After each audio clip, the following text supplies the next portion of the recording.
बलमा जो दिल के कठोर निकले, मेरे बलमा जो दिल के कठोर निकले, सिया चोरी से लाए बड़ा चोर निकले, सिया चोरी से लाए बड़े चोर निकले, मेरे बलमा जो दिल के कठोर निकले, मेरे बलमा जो दिल के कठोर निकले, सिया चोरी से लाए बड़े चोर निकले, सिया चोरी से लाए बड़े चोर निकले।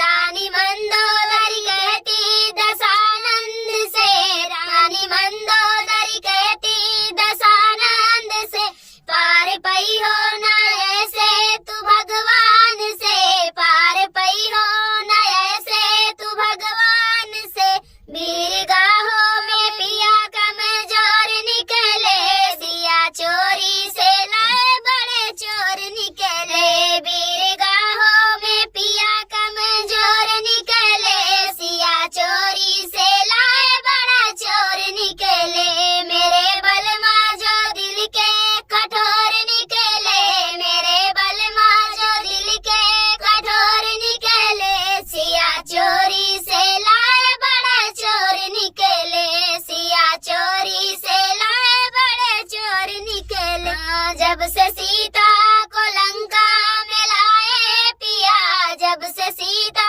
को लंका में लाए पिया, मुझे यशगुन का सपना दिखाए पिया, मुझे यशगुन का सपना दिखाए पिया, लगी लंका में आग जिया मोर निकले, लगी लंका में आग जिया मोर निकले, सिया चोरी से लाए बड़े चोर निकले, सिया चोरी से लाए बड़े चोर निकले, मेरे बलमा जो दिल का कठोर निकले, मेरे बलमा जो दिल के कठोर निकले, सिया चोरी से लाए बड़े चोर निकले, सिया चोरी से